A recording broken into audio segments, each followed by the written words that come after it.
Hello crafty friends, I'm Lubomira and welcome to my crafty corner of YouTube. If you are new to my channel, welcome, make yourself at home, and I invite you to check out more of my videos. For those of you returning, thank you for taking the time out of your day to spend a few crafty moments with me. It really means the world to be able to share my creations with you. Now that you are here, remember to like and subscribe to my channel. By hitting that little bell, you'll get notified every time I post something new and you'll never miss out on any of the crafty goodness. Today's video was requested by some lovely ladies I had the pleasure of meeting during a virtual crafting event. I don't know about you guys, but my immediate circle of friends and family aren't really crafters, so I enjoy attending these events to basically hang out with people with like-minded interests. I spent last weekend in crafting bliss, watching and learning from some amazing creators and crafters. During that event, I shared a few photos of my own cards that I had made, and a few people commented about those photos, and this video is inspired by that. Now, before I share my tricks, I want to put out there that I am not a professional photographer or graphics editor. What I do is very basic and really styled to my own taste. I haven't gone to school for this, and the end results I share are basically the outcome of trial and error and basically playing around with some programs. This has worked for me, and I am not saying that this is the so-called right way of doing it. It just works for me, and I'd like to share that with you guys. So let's get into this video. To start off, I'm sharing what my desk setup looks like, and it's really primitive when it comes to studio setups. I don't have any really fancy equipment for lighting or reflectors or anything like that. I have some LED lights clipped onto my desk and a ring light with a camera holder. I use my phone to take the photos, and up until recently, I used a Samsung phone that was 4 years old to take the pictures. I am not a state-of-the-art technology person, and I'm telling you this because it's okay if you're not too. You don't need the latest iPhone or Android to get pretty pictures. Now, as for the ring light, I bought mine on Amazon. It has a clamp that holds onto my desk and an adjustable neck to move it around. There are 3 light settings on it: bright light, daylight, and warm light, as well as a brightness setting. It even comes with a Bluetooth control to connect to my phone so I can take pictures remotely. I find this to be the most convenient way for setting up my photo because the ring light is always on my desk, unlike the photo box that I had, which I had to take out and put away every time I took a picture. Now that you've seen what I work with, I'm going to show you how I go from a picture that I've taken at my desk, like this one, to the finished product like this. First, I take a picture at my desk. I place the card I'm taking the photo of on a piece of white paper. Depending what program you use, it's easier to remove a background when there's a solid color. There are advanced programs out there that don't need this, but for my intended purposes, I do it this way.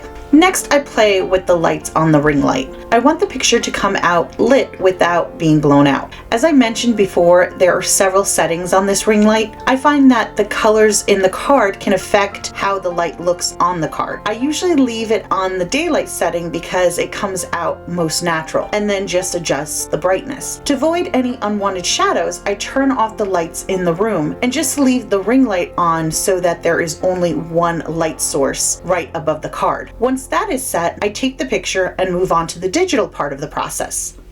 For the next part, I will be removing the background of my photo, and to do this, I use Canva. You will need the pro version to do this first step in the program. I do subscribe to the pro version of this software. I find it very useful and user-friendly. For me, it just makes sense, and the pro editing functions lets me edit my photos without fussing with another program. You can remove the background in your photos in another program and then upload it after to avoid needing the subscription.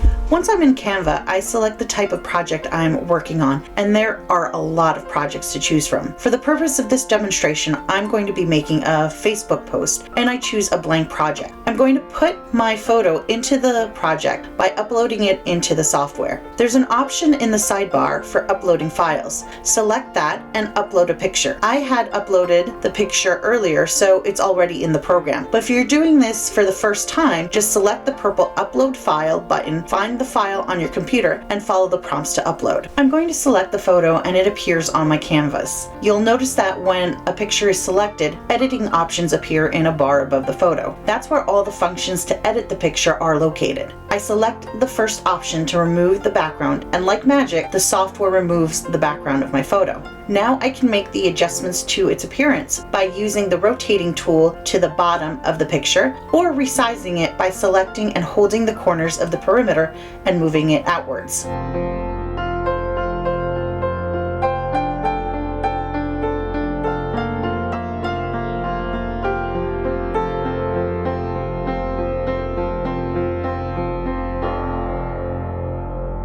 Next, I add a background behind my card. To do this, I select the Elements option in the sidebar. This is where you'll find all the graphic things you may want to add to a project. It has shapes, photos, graphics, animations, and so on. Once you open the Elements, at the top there's a search bar where you can narrow down your options.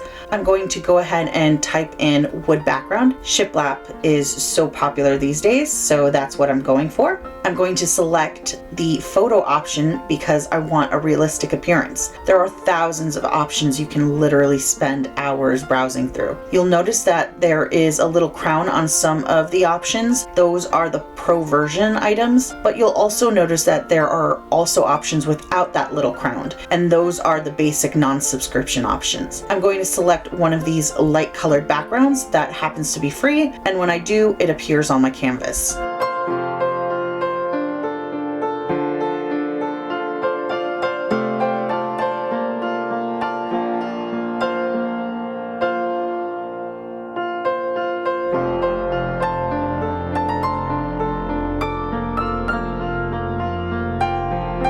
Now I'm going to select that shiplap photo and right click it to reveal a drop menu, and from there I'm going to choose set image as background. Now my card has a wood background behind it. I'm almost done with this photo. I just want to give it a little bit more dimension so that it doesn't look so flat against the background. To do this, I'm going to go and add some shadows behind the card. I'm going to go back into the photo editing option, and in the fourth row there is the shadow option. I'm going to select that, and that will give us four shadow options.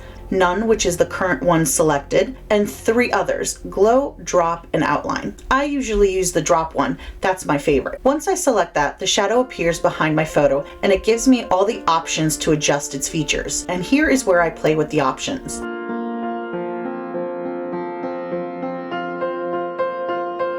The blur creates whether or not there is a clean line between light and shadow.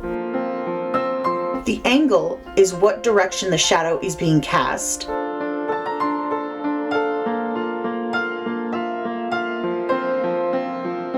The distance is whether or not your object is up against the background. Is it floating or is it laying flat? And the color intensity is how dark or light the shadow appears. The option that I rarely touch is the size of the shadow, and that's because I feel the combination of all the other options affects the size of the shadow anyway. The feature I spend the most time on is the angle of the shadow. When you take a picture, there's going to be natural shadows cast from the objects on your card, your embellishments, the die cuts, and how much dimension you put into the card. If you look at my photo, there is a slight shadow casting from the right to the left in a downward direction. That means my original light source was hitting my card from the right and creating a shadow to the left behind my leaves. To make my photo make sense and to make it look realistic, I'm going to line up the angle of the shadow I'm creating behind the card with the direction of the natural shadow created with the dimension in the card I made.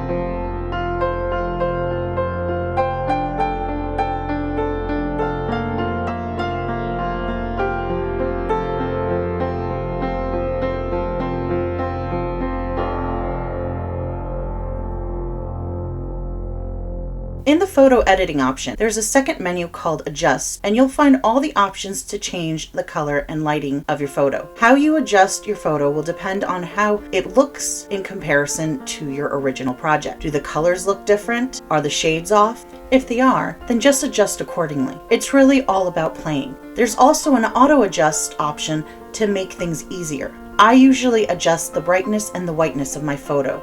Lastly, I make some final size and positioning adjustments, and I'm really done with this simple layout.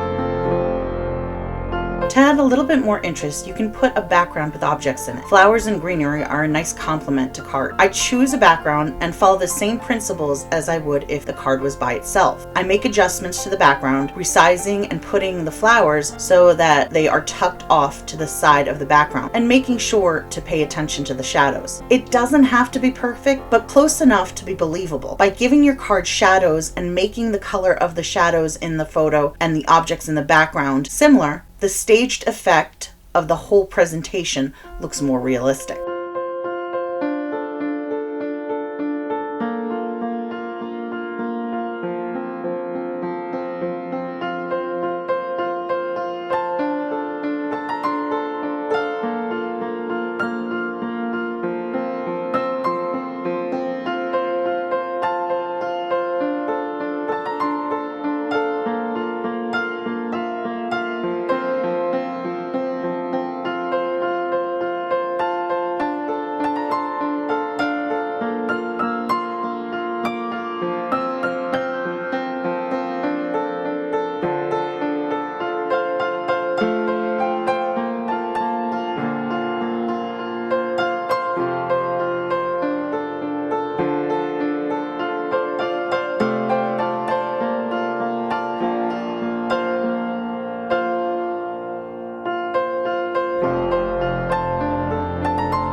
And that's really it. It's just smoke and mirrors, as they say, or fake it until you make it. Thanks so much for joining me today. I hope you enjoyed this video and found some of my tricks and tips helpful. Don't forget to like and subscribe if you haven't already, and please leave me your thoughts in the comments below. I really love hearing from you all. I hope to be back soon with another video. Until then, take care, and I hope life treats you kindly. Bye!